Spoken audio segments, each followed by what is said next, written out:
Welcome to the night of St. Nicholas, who is not Santa Claus, and you will find out more about this in a few moments. This is the fourth night of Lot, or Oracle Night, in this dark time in the Northern Hemisphere between 24th of November and 21st of December, which in Christianity has been called the time of Advent. But this time was known before already to the Northern Germanics, Celts, as well as Alpine dwellers. And there's also some indications of Roman rites and other pagan rites that Christianity overtook and put some Christian names and rituals on top of it.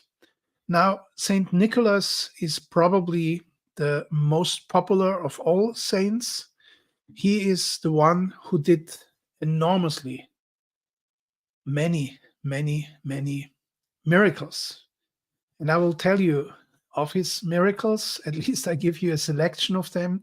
He's the patron saint of the seafarers. He's also the patron saint of lawyers and many other professions.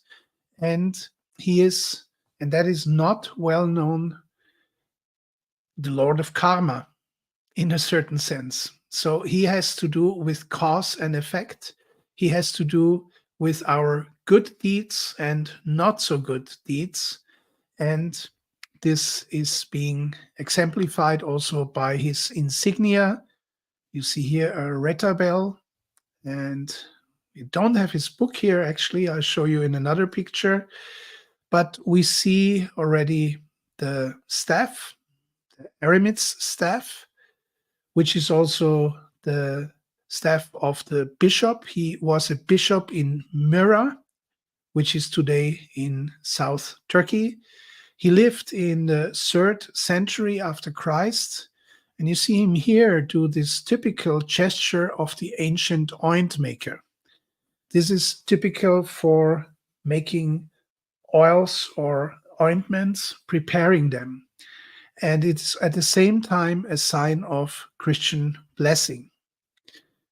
So this night of Lot has to do with faith and freedom, with light and our shadows, and how cause and effect work out in our lives. If we become slave to our faith, or if we acquire freedom by looking closely at our deeds. So this is part of a series on the 6 nights of Lot. You know what Lot means? It's the lot, it's your lot. That means it's your fate.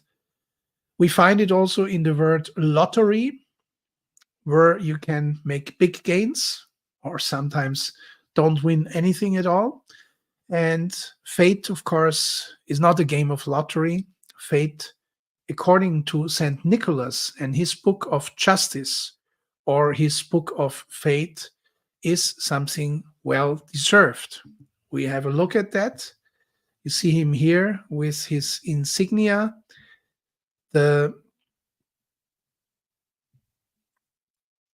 crozier, the staff of the bishops, the 3 golden apples or 3 golden balls. And I tell you about the legend, how that came about. And the book of St. Nicholas, where all the good deeds and the bad deeds of the humans are being recorded.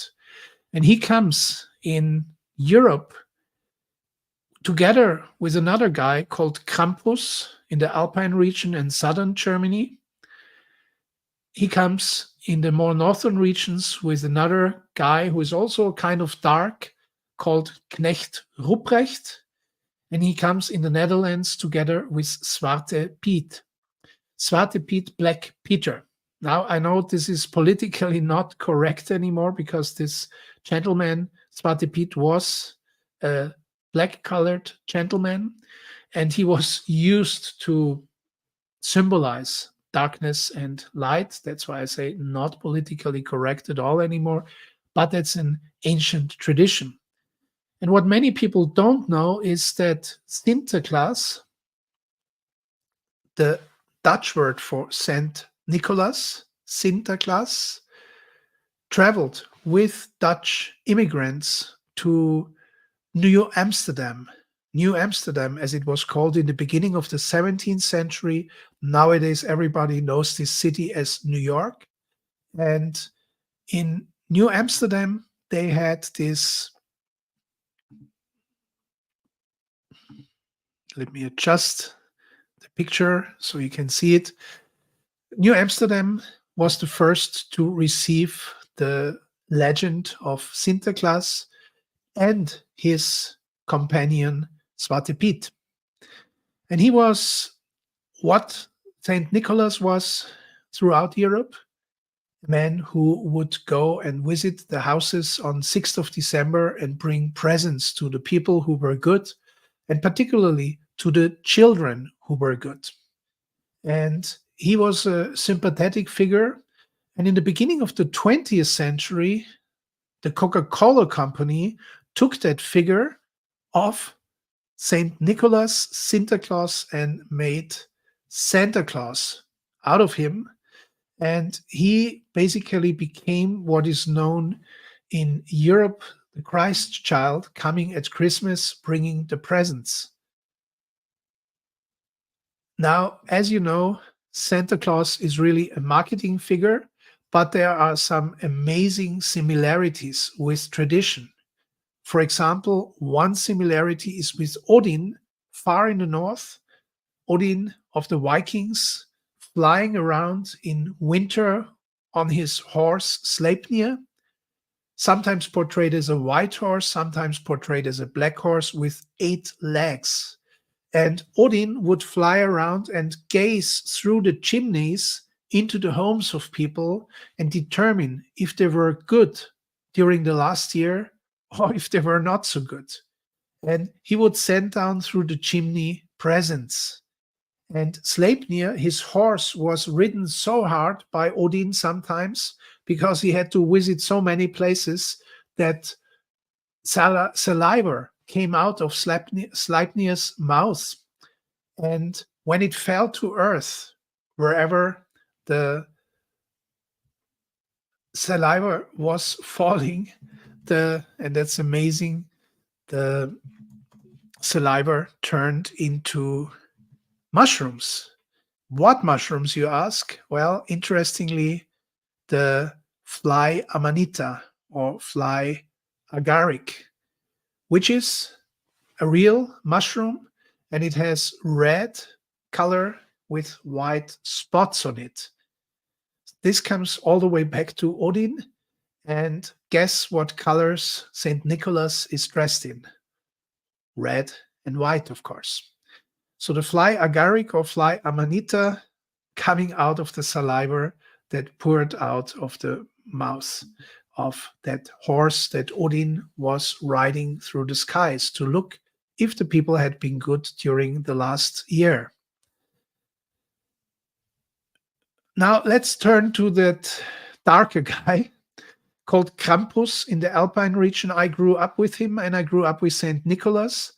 My parents arranged it that man, of course, portraying St. Nicholas would come every 5th of December in the evening.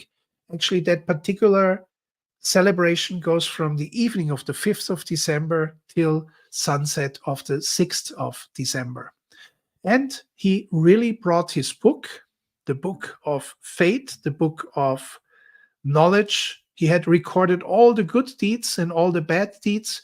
Of course, that was prearranged by the parents. But my brother and I, we were always puzzled. How can he know the good things we had done during the last year? And how can he know the not so good things we had done?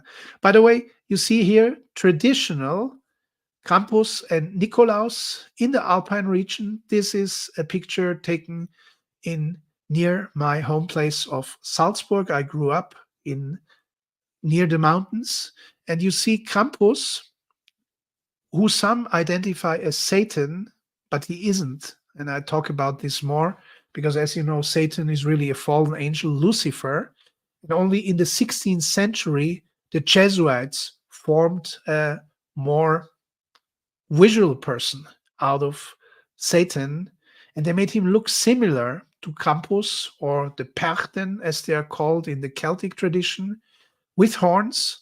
But these horns of Campus, they are often resembling the horns of a Capricorn, indicating the time of the year. And the Campus has a large red tongue coming out, which is not at all an insignium of Satan. And Campus comes with this, how you call it, with this rod with which he would punish children who haven't been so good during the year. And that was, of course, also prearranged by the parents. So they paid, of course, a man representing St. Nicholas and a man representing Krampus. But we children, we were really like, oh God, will he bring presents or will we be punished because we were not so nice throughout the year? You see also the crozier of St. Nicholas, because he was indeed a historical bishop, and the book I told you about. And then let's have a look here at this other picture. This is a statue of St. Nicholas at an altar of a Christian church. Here he is also with his crozier, with these golden apples or golden balls, and with the book of fate. Now, let me tell you about his story and then what it means for us. Before, I will show you two essential oil blends, Winter Nights and the Gift, which you can use during this night of Lot and get some amazing results. But before, let us look into Nicholas of Myra. He was born between 270 and 286. Those days they didn't record births so exactly. In Patara, down in Lucia. According to tradition, he was ordained a priest at the age of 19 by his uncle, Nicholas. He was also named Nicholas, and he was at that time the bishop of Myra. Later on, our Nicholas, St. Nicholas, became the bishop of Myra. But before that, he became abbot of the monastery of Sion near Myra. He was captured and tortured during the persecution of Christians in 310. And I see you can see everything. He distributed his inherited fortune among the needy. Now, this motive, the historical figure of Nicholas distributing presents among the needy, has survived to this day in bringing presents. And of course, in the Coca-Colaized version, I don't want to say Americanized version, because as I said, Sinterklaas, the Dutch figure, was brought to America and kept for 300 years, unchanged. Only then he was formed into Santa Claus. By the way, he's riding the skies, driven by the reindeers, and that's again reminiscent of Odin flying through the skies with his horse Sleipnir, looking down the chimneys. Can you imagine that? So you see in the figure of Santa Claus, there is on the one hand the historical figure of St. Nicholas, and on the other hand of Odin on Sleipnir merging. And I wonder who in the Coca-Cola company had this insight into the legends. Also, there is another very interesting thing, and that is that Martin Luther, the evangelical, the reformist, who went out of the Catholic Church and said, well, we have to reform the church. There is too much mysticism going on. It's not real. And he actually was the culprit, you could say, or he was responsible for St. Nicholas, which was the traditional day, the 6th of December, where they would receive the gifts. And of course, they do nowadays. I mean, in America, you put stockings to the chimney in order to receive the gifts that come down through the chimney. But the date was changed to Christmas. And in Europe, it's actually the Christ child, the birth of the Christ child. And it's like portrayed to the children like an angel. The Christ child is like an angel that comes in the night and brings you the gifts. And actually, already before that, around the 24th of November, so 4 weeks before, you would write a letter to the Christ child telling which presents you would want to receive. Actually, exactly at the beginning of this Advent time, or that time of introversion, that darkest weeks of the year in the Northern Hemisphere. And then at Christmas Eve, you would receive the gifts by the Christ child. So basically, why did Martin Luther transfer this receiving and giving of the gifts from 6th of December to 24th of December or 25th of December? Because he said, well, St. Nicholas was a man. He was a saint, but he was a man. We cannot accept it that children and grown-ups receive gifts just from a man. It has to be the Lord. It has to be Jesus Christ who gives the gifts. And that was in the 16th century, really, when this tradition of giving the gifts was moved to what we call nowadays Christmas. Another interesting thing, we have the Advent wreath. And Advent wreath that's made out of spruce or fir, and it's round, and you put candles on it. And you have actually 4 candles on it. And 4 weeks before Christmas, on the Sunday, 4 weeks before Christmas, the first candle is lit. Then, second Sunday, the second candle. Third Sunday, the third candle. And the fourth Sunday, the last Sunday before Christmas, the fourth candle. However, that was originally the other way around. It was actually 4 candles that were lit 4 weeks before, 3 candles that were lit 3 weeks before, 2 candles 2 weeks before, and the final, only 1 candle was lit on the Sunday before Christmas, like a countdown. So you see how rituals and traditions sometimes change. But what many people do not know, we owe the Christ child and Christmas, as we know it nowadays, to Martin Luther. And we also know this tradition of the Advent and this Advent wreath to Martin Luther. Let me look up how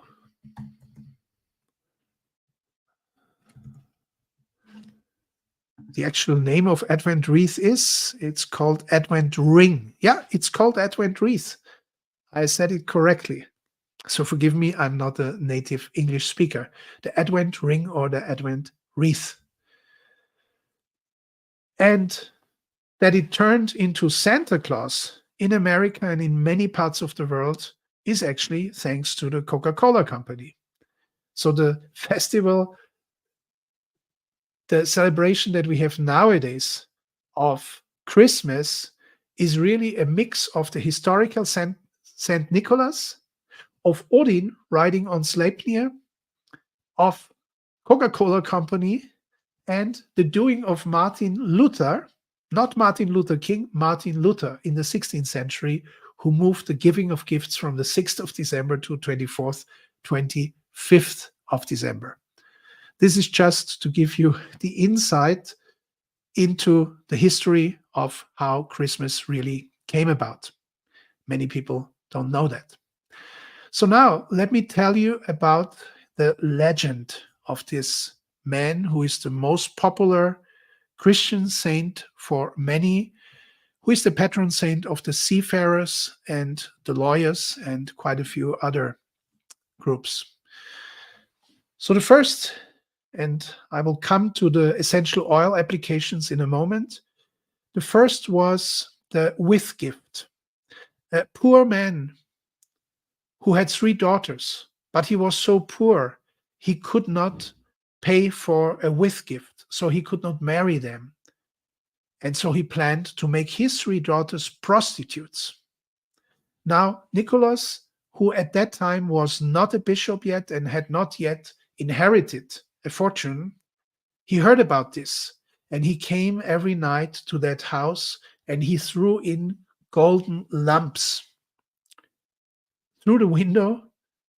Probably back then they didn't even have glass in the window because these were other times. And on the third night, the father actually managed to catch Nicholas and ask him who he was and why he was doing it. And Nicholas said, "Well, I don't want your daughters to become prostitutes." Now, with these 3 lumps of gold, which later became this bowl of gold or golden apples, in tradition, they were actually his gift so that these poor daughters didn't have to become prostitutes. Another legend with a miracle. There was a sea storm and sailors on their ship were in mortal danger, and so they prayed to St. Nicholas. Suddenly, a man appeared on their ship, and he had miracle powers.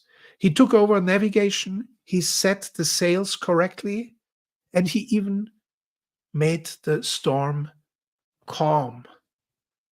After that was done and the ship was saved, the man disappeared as quickly as he appeared.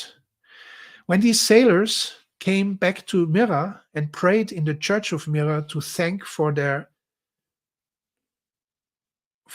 salvation or for being saved, they recognized the saint because it was indeed the bishop of Myra, and they thanked him.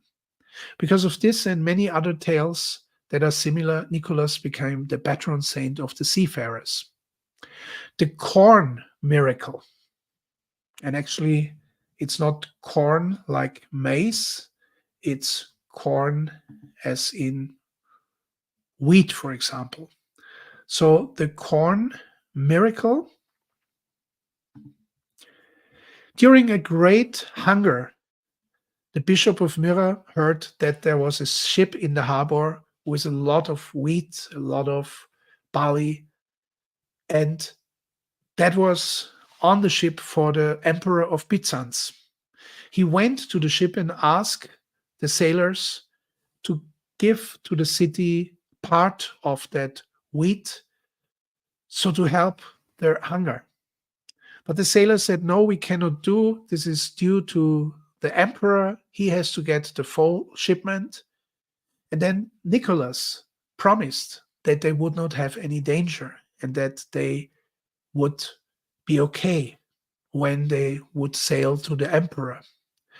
When they arrived, so the corn, the wheat, the barley was taken from the ship.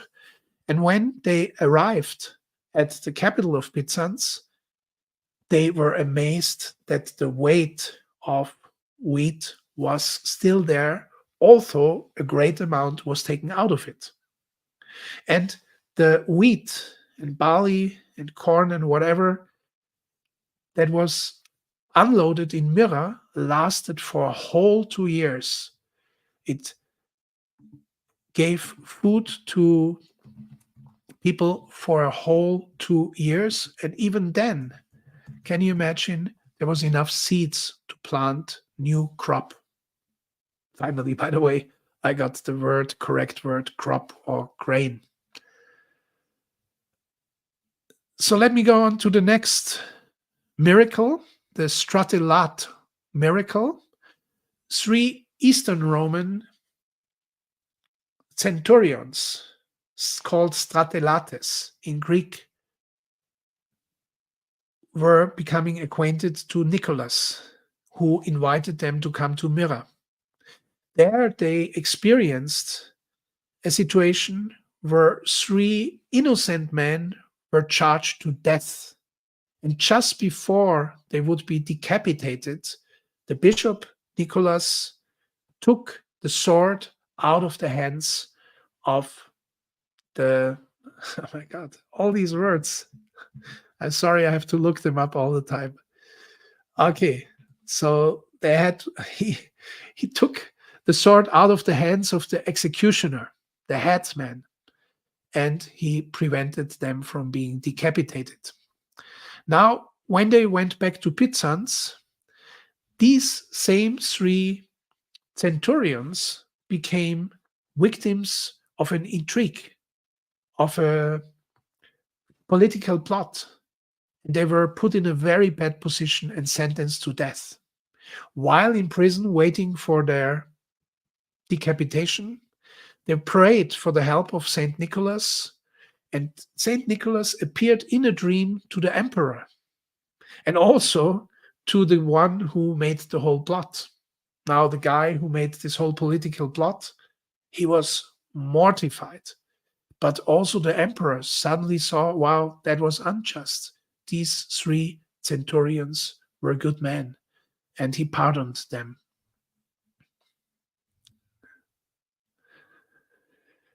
Bringing home a child that was taken away as a slave, a man who wanted to ask Holy St. Nicholas for help because he never could get a child with his wife, did not arrive in time. The bishop had died. By the way, there was a miracle when they put him into his grave. They put the sarcophag in a grave, and at the head end of the sarcophag, a fountain appeared, bringing out anointing oil. And at the feet of the sarcophagus of St. Nicholas, another source appeared with pure water. That's another miracle, actually, the miracle of the fountain. So this man arrived too late. Nicholas was already dead, but he could get a part of the linen where Nicholas lay in state, and he took it home.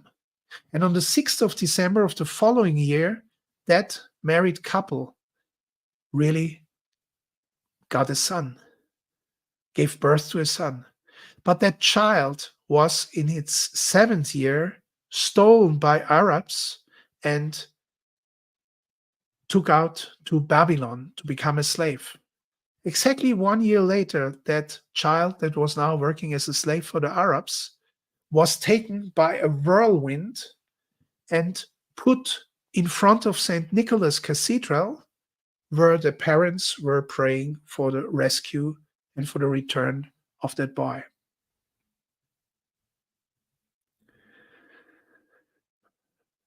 Many, many other stories. You might find them on the internet. And very beautiful stories. To me, they're really a reminder of all these mystic and saint stories. I tell you one last one because they're really very interesting. One is punishing and then saving someone who was, let me look it up, was betraying, who was frauding, who was a cheater. So first punishing him and then pardoning that cheater. What's that story about? A Christian lent money from a Jew and promised to pay it back in time. However, the Christian did not pay back the money, and so they went before court. To forego saying the untruth before court, making wrongful statements, how is it called? Perjury, committing perjury. The Christian thought of a trick. He filled the money that he was owing into a hollow wood. During giving the oath, he asked Jew to hold that piece of wood as long as it took him to make the oath. And then he said that he had given back already the money. Well, very tricky because that Jew who was lending him the money, that money lender, was holding that piece of wood where inside was the money. So he was saying the truth. But of course, the Jewish guy gave him back that piece of wood and didn't receive the money.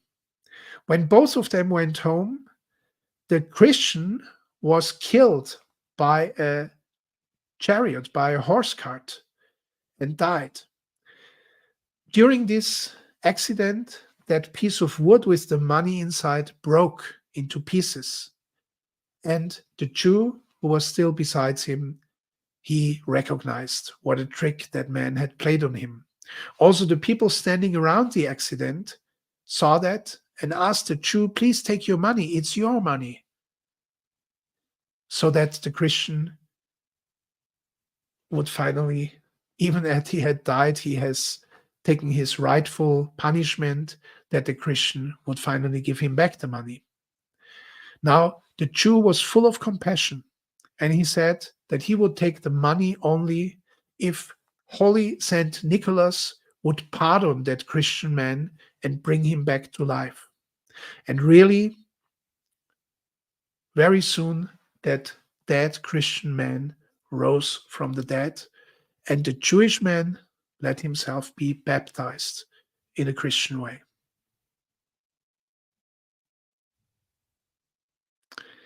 Okay, many more stories, but I think that's enough. So let us go to further, for you, interesting facts. St. Nicholas stands for justice and self-determination, for faith and freedom. He knows in his book of faith, in his book of justice, all the deeds of all the human beings.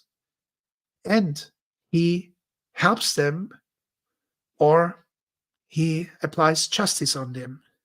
And he has the knowledge of the laws of light and darkness, cause and effect. And that's what he really teaches with his actions, especially when he comes together with Krampus to the children to tell them if they were good during the year or if they did some misdeeds.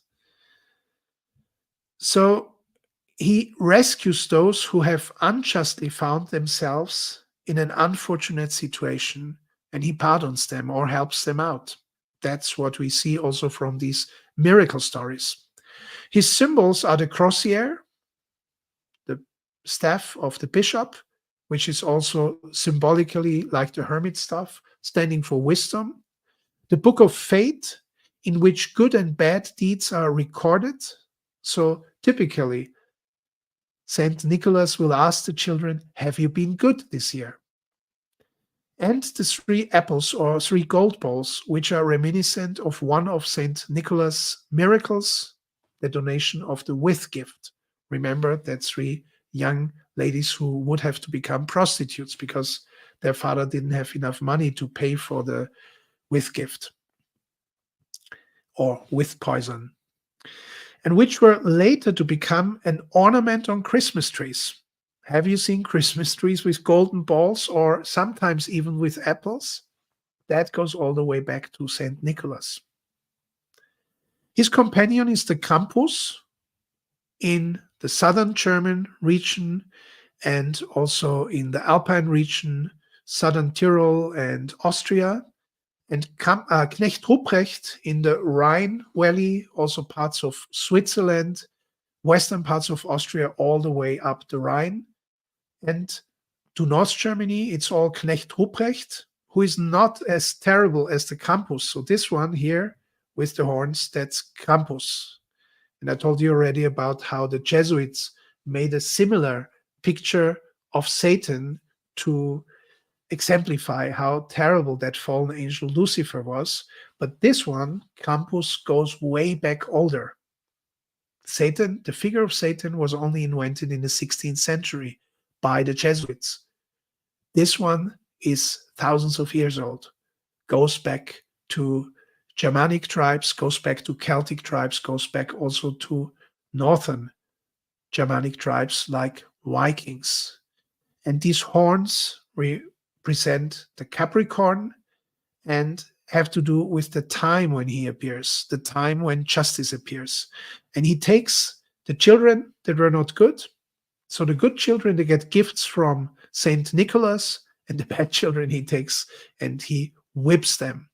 So it's a little bit harsh, but that's the story, and that's a tradition that holds to this day. So his companion is the Krampus, Knecht Ruprecht, or the Zwarte Piet in the Netherlands, the companion of St. Nicholas, which became Sinterklaas. So they shortened St. Nicholas in Netherlands tal, into Sinterklaas, which became 300 years before the forerunner basically of what would become Santa Claus. These figures, Knecht Ruprecht, Krampus, and the Zwarte Piet, probably go back to pre-Christian Roman Saturnalia, or also Pan worship, the god Pan, who has also to do with fertility. And actually, the Krampus, 100 years ago, he was also a symbol with his long red tongue for fertility and sexuality, and probably promiscuity. So, as an opposite to St. Nicholas.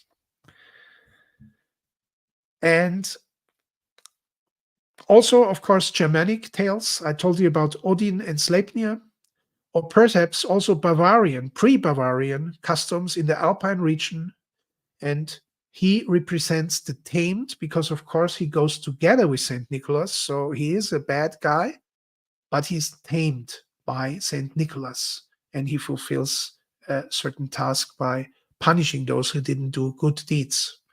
Also, he's sometimes interpreted as the projected evil par excellence.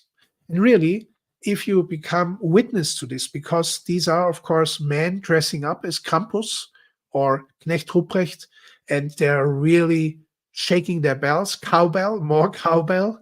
It's a lot of noise, and they have their whips making cracking sounds through the air, and this is really putting fear in the children. So this is really archaic, and it goes back to archaic times. Now, what does this all mean for you? On St. Nicholas Day, that's sunset of the 5th of December to sunset of the 6th of December.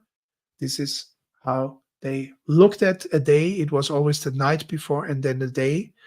You may become aware of your deeds, your light or good deeds, your shadows or not so good deeds, and you should contemplate night 5th to 6th and the day of the 6th, what fate they will bring you, what fate your deeds will bring you.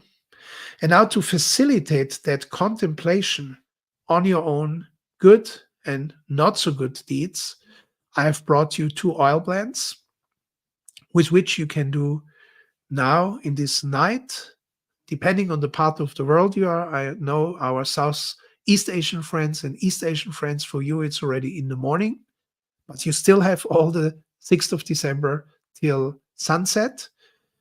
And for others, please do it now already in the night, and then you can do it another time in the morning. And the first oil I brought you is this oil blend, Winter Nights. It's an essential oil blend that combines the cool, inviting scents of Northern Lights black spruce and peppermint, as well as the warm tones of cedarwood and orange.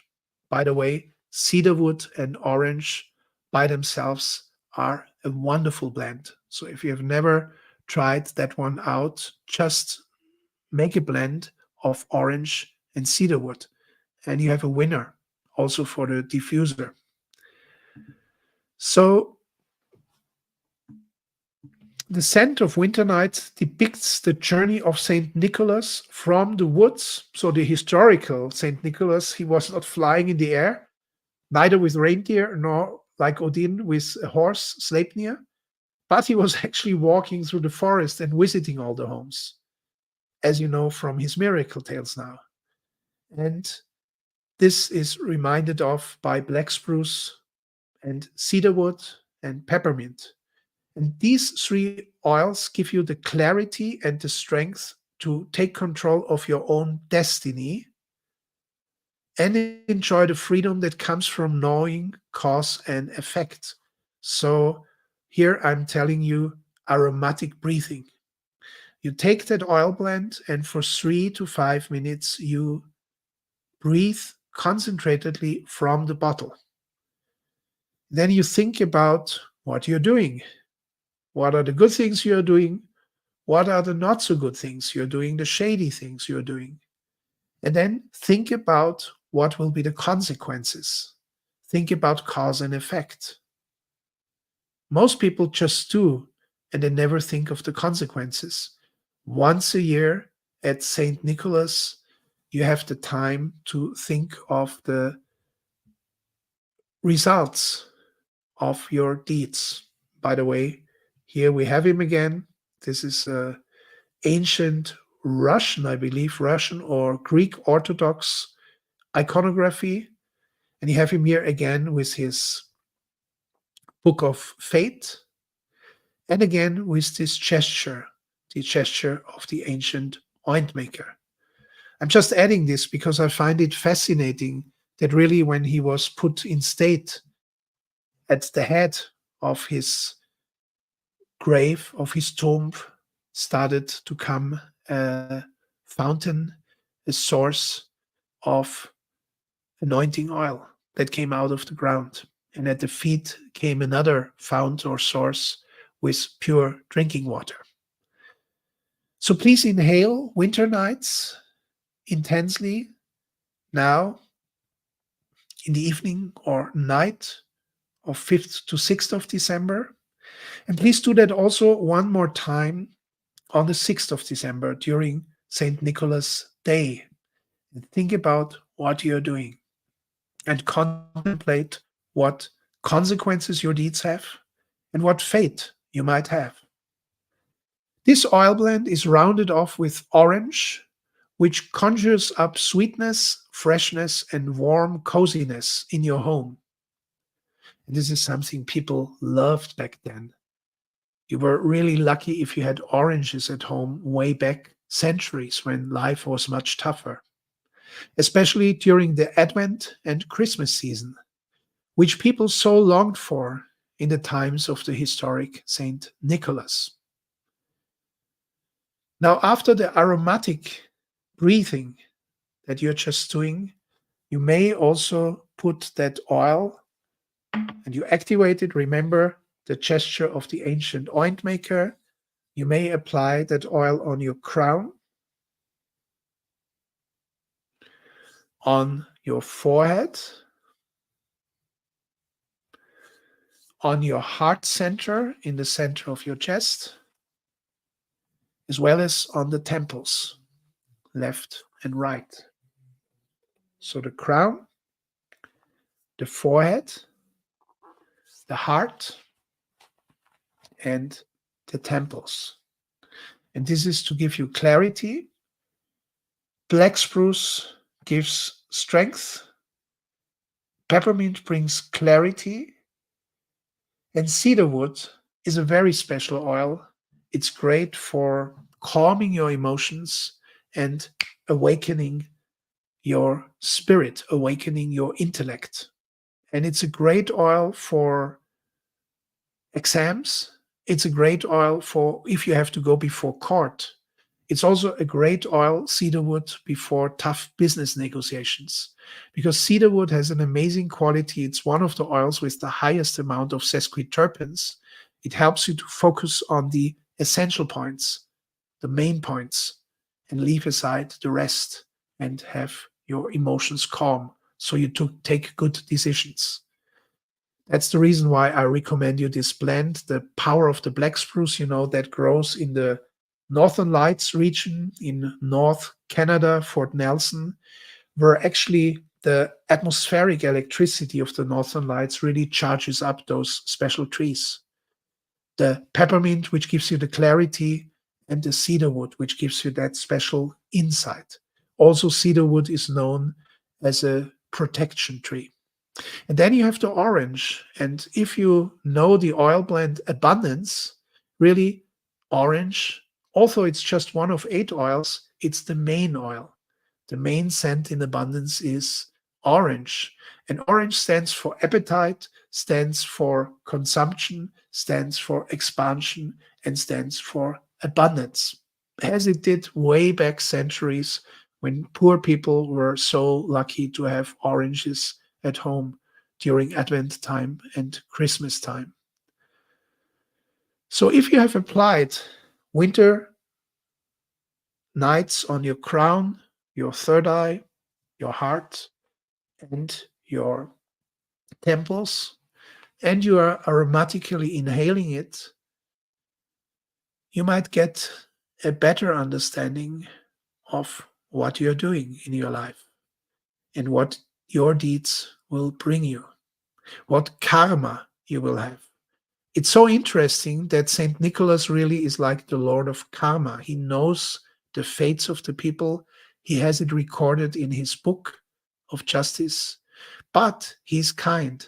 He tells people how to correct their course, and he gives them gifts and sometimes saves them.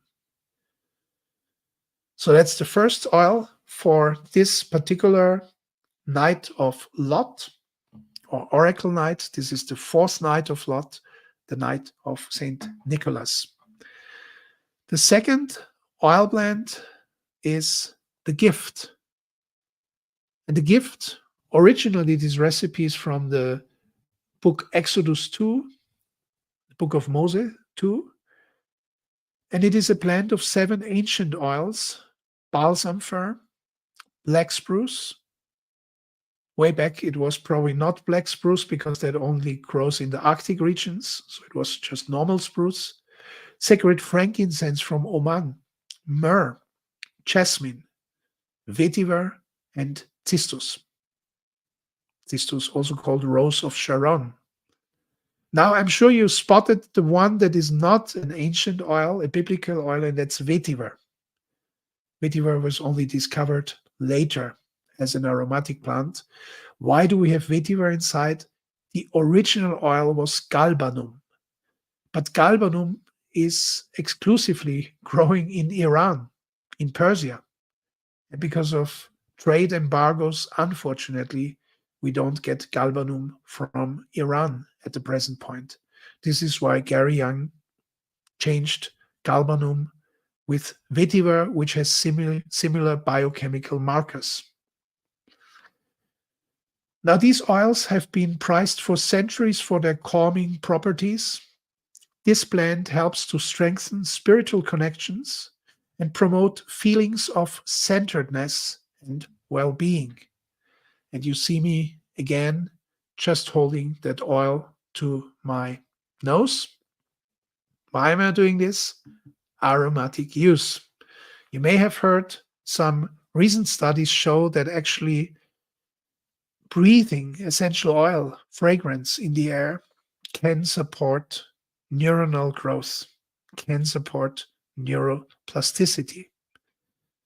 And so that's something to think of when you are working with essential oils. It's great, not just a fragrance. So the gift, let me make that bigger for you. The gift is a reminder not only of the gifts that St. Nicholas brought, but also of the one great gift. What is the greatest gift of all? You are the greatest gift, your freedom. You overcoming your fate, you throwing off the chains of fate and becoming a free human being. Through the knowledge of good and evil deeds, through the knowledge of cause and effect. Because here we have quite a number of oils that bestow wisdom, like sacred frankincense, like myrrh, like cistus, the oil of the prophets, the oil of truth, and also the balsam fir and the black spruce.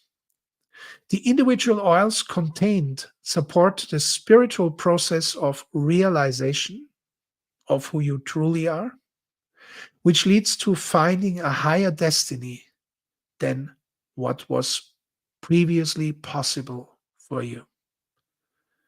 Again, this is to be done in the night of 5th to 6th of December and during the day of the 6th of December. And the gift can be applied after you do the aromatic breathing, can be applied to all the 7 chakras or centers of consciousness: your crown, your forehead, the spiritual eye, the one-fold eye, the larynx, the heart center, solar plexus or Manipura chakra, sacral plexus or Svadhisthana chakra, and your root chakra at the perineum and also at the tailbone. Now, this is because you can receive gifts of consciousness on all planes of consciousness. These are like the 7 worlds or 7 planes of consciousness. In Christianity, by the way, this was called Jacob's ladder. And in Jewish tradition, it was called the 7 heavens, the 7 spheres of consciousness. So you have applied the gift now to these 7 chakras.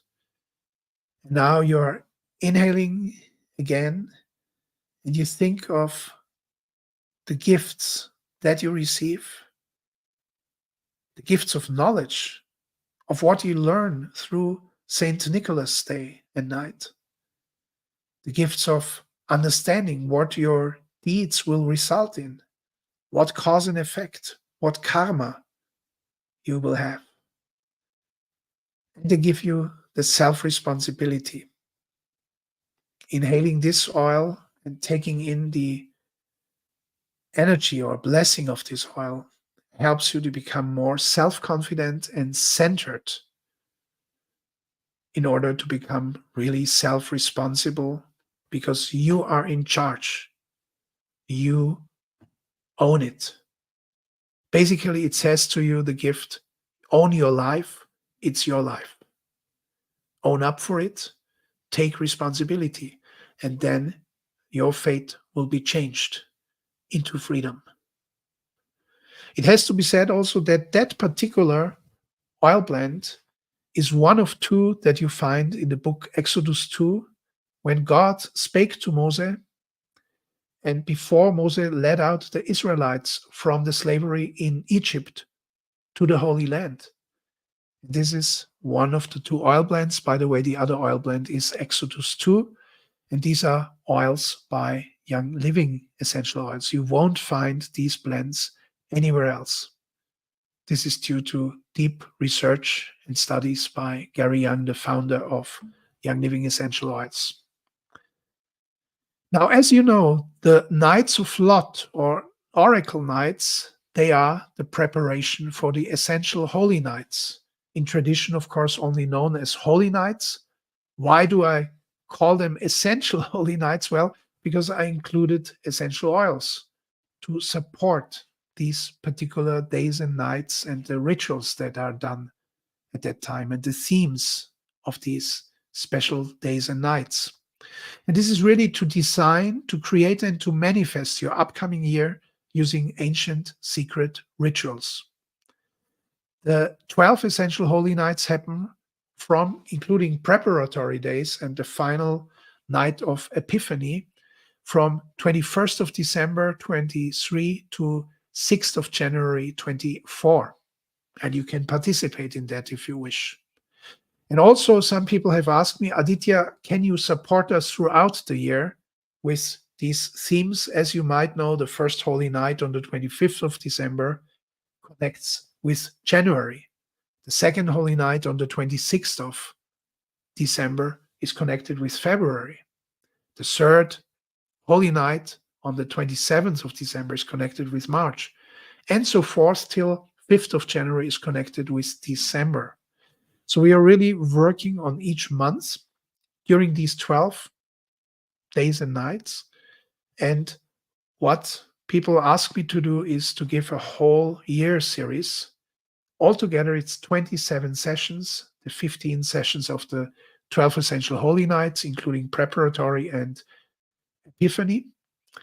And then the 12 months throughout the year. So to keep you going, to keep using the oils, to keep doing the practices and the rituals, and to be aware of the goals that you establish in the Holy Nights also throughout the years.